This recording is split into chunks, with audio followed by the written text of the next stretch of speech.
He was assaulted by Susan's husband, who punched him over and over again until he was knocked out. I had to stop myself from laughing as I watched him get his butt kicked, and could only wish that it had been me doing the butt kicking and not Susan's husband, who was escorted off the property after he knocked Mason out.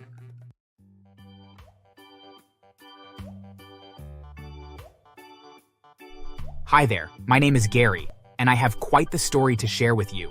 And I really want your opinion on whether I was right or whether I'm the villain of the story. So if I've been working at Samson Industries for over a dozen years, and I've loved working here. They are truly a great company to work for. All of the owners are great people, and actually treat their workers with respect. About 5 years ago, I was placed with my current team, and the 6 of us clicked right away. The leader of our team was named John, and John wasn't a very young man, but that never mattered, as he was one of the smartest men I have ever met. He always kept up with technology, and often made sure that we always had the latest technology that we would need to do our jobs the best that we could. However, one day, he came into work and announced that both of his daughters were pregnant, and that he was going to announce that he was retiring that, so that he could enjoy time with his family, and especially his grandchildren once they're born. All of us were sad to see him go, of course, but we also understood why he wanted to retire. However, there was the question of who would take his position. Traditionally, the company would hire someone from within the company and just promote them. Man, I really hope that I get the leader position. I think you'll be a shoo-in for it. Thanks, Susan. Okay, gather round, people. I have an important announcement to make. As you all know, John is retiring, and we need to fill his position. Usually, we hire someone from within the company, and this time is no exception. I would like to introduce you to Mason. He worked at our downtown office and is transferring here. Thanks, boss. Hello, everyone. I know it's a shock to lose someone you've known for years and for them to be replaced, but I have a feeling that we'll get along great. I was incredibly disappointed, but nothing could be done about it. However, I would soon realize that losing out on that promotion was just the beginning of the problems for me and my team. The first few weeks, Mason was rather hands-off when it came to our assignments. He preferred to let things keep working the way that they had been. But that didn't mean that he wasn't actively trying to make friends with everyone on the team, although he had a very odd way of doing so. For starters, he kept trying to ask Susan, my best friend at the company, out on a date to get to know each other better. Which of course she declined as she is married. However, no matter how many times that she told him no and that she was married, he would just keep asking her. The rest of the team was made up of men, and I really felt uncomfortable the way he interacted with us as well. The first time that he came and spoke to me left a sour taste in my mouth. Hey Gary, did you catch the game last night? No, sorry Mason, but I don't really follow sports. Oh? That's really weird. You're not gay, are you? No, I'm not. I have a girlfriend, actually. Does that matter? You? Well, I mean, no. I guess it wouldn't, but it's cool that you have a girlfriend. Is she hot? Do you have a picture of her? No, not on me. Oh. Okay. Well, I can show you the 2 girls that I've gone out with this week. Both are gorgeous models. Absolute top-tier women. Although I'm done with both of them.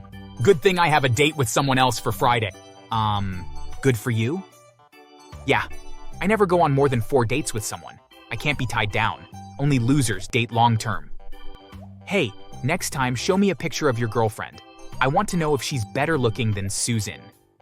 He was so incredibly chauvinistic and rude.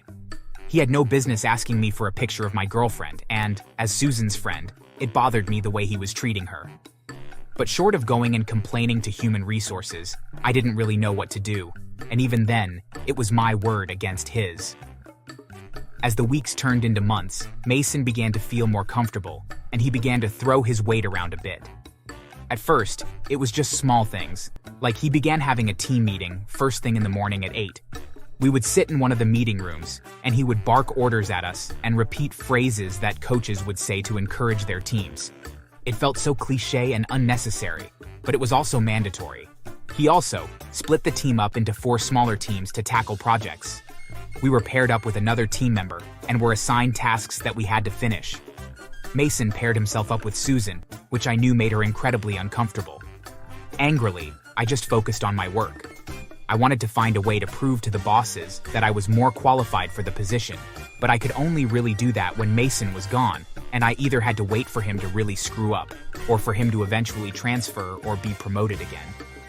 It was a rather pathetic way to approach the problem, I know, but I really liked working here, and I didn't want to rock the boat. And then, food from the fridges began to go missing. Everyone in the office felt that it was Mason that was doing it, but none of us had any actual proof, other than the fact that it had never happened before he started working with us.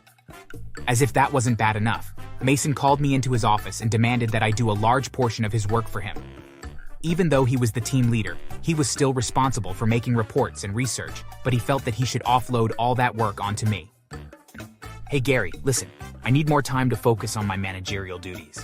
I need you to fill out my reports and complete my weekly research and hand it in to me first thing every Thursday, so I have time to review for my meetings with the bosses on Fridays. But how will I find time for my own work?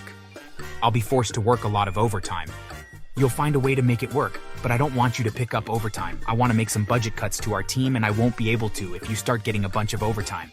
Come on, Gary, be a team player. Every time he opened his mouth, he would just make me angrier. I'm sure my face was beet red as I walked out of his office, while he wore a massive smug smirk on his. As I passed his desk, I noticed a yogurt cup in his garbage can and recognized the label as belonging to the one that I had brought in that very morning. Once I left his office, I rushed to the break room to check the communal fridge and saw that my yogurt was indeed missing. Once I calmed down, I began to formulate a plan. It would take a lot of work and had a lot of moving parts, but I knew that it would work so long as everything played out perfectly. For starters, I needed to talk to Susan and get her to speak out about what Mason had been doing to her. Thankfully, it didn't take much convincing to get her to complain to Human Resources. Apparently, he hadn't been happy with just asking her out and had grown fond of touching her inappropriately as well. It had gotten so bad that he had even begun squeezing her butt every time he walked past her. Once I heard that, I knew that I was doing the right thing. I asked that she waited until Mason was in his meeting with the bosses to go to Human Resources. With that set in motion, I then made some brownies and put chocolate laxatives inside and left it in the fridge on Thursday night before heading home to work on the next step of my plan.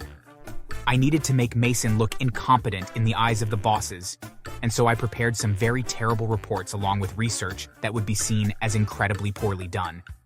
Friday morning, I was delighted to see that the brownie was gone, and I knew that no one else would steal it, so I was confident that he had taken the bait. Then all I had to do was wait. Sure enough, one of the bosses came up to me to ask where Mason was. Hey Gary, have you seen Mason? We need him to present his reports, but no one has seen him for hours. No, sorry I haven't. But if need be, I can fill in for him in a pinch. After all, I know where he keeps his paperwork. Normally I would say no, but this is a really important meeting. This was my chance to shine. I went into that meeting and I handed out the bogus paperwork that I had filled out and passed it off as Mason's, and then waited for the bosses to look at and slowly grow disgusted. What is this nonsense? This report looks like a toddler wrote it. I'm not sure what Mason had written up, but perhaps I can fill in the gaps where he omitted information. I couldn't believe that it was working. I had purposefully made the reports so that they were useless and answered absolutely no questions that the bosses might have, as I had wanted them to ask those questions directly to me. I had wanted to make Mason look foolish and terrible at his job while making myself look like a savior and incredibly good at Mason's job, despite not having the position, and it was working. I could tell that they were impressed with my presentation, and they even asked me to join them for lunch. Had there been an open position, I had no doubt that they would have offered me the job on the spot, and I both knew and was hoping that there would indeed be one soon. The rest of that day was even more eventful, though. Mason eventually showed up shortly after lunch, and he looked pale. It turned out that shortly after the 8 a.m. meeting that he had eaten the brownie and had then spent the rest of the morning in the bathroom with nightmarish diarrhea. But that was only the beginning of his suffering, as Susan had not only gone to Human Resources, but she had also told her husband about what had been going on. Her husband was so angry that he stormed down to the office, and once Mason stepped out of the bathroom and was trying to recover from his terrible morning, he was assaulted by Susan's husband, who punched him over and over again until he was knocked out. I had to stop myself from laughing as I watched him get his butt kicked, and could only wish that it had been me doing the butt kicking and not Susan's husband, who was escorted off the property after he knocked Mason out. Oh, But the revenge just kept flowing towards Mason as the bosses were informed about what he had been doing to Susan that had prompted the attack. That, coupled with his poor report that I had filed in his name, gave them all the reasons that they needed to fire him. As it turned out, he had only been transferred because he had been accused of such behavior at the other office, and they had given him a second chance which he completely blew. Last I heard, the only job that he was able to get after that was flipping burgers at a fast food restaurant. It seemed like word about him harassing women had gotten around to all the major companies in our city, and no one other than minimum wage jobs were willing to hire him. Because of that, he was forced to get rid of his luxury car and penthouse apartment as he could no longer afford either of them. I'm not sure where he is living now, but I can't imagine that it's very nice considering how little he is making. As for me, after Mason was fired, the bosses instantly offered the job to me, and I'm happy to say that I've been team leader ever since. In fact, my team has done so well, and morale is so high that my bosses have tripled the size of my team, and there is even talk about giving me my own branch of the company to lead, which would be a huge raise. Thankfully, Susan is the only one that knew what I had done, and while she didn't agree with my use of the brownie, she was still grateful that I had supported her coming forward about the harassment. In fact, she is my second in command for the team, and when I get my own branch, I've already promised that she will be my senior vice president, and the position also comes with a huge pay raise as well. So that's my story. I know that I went a bit far, but can you honestly say that you would have done things differently?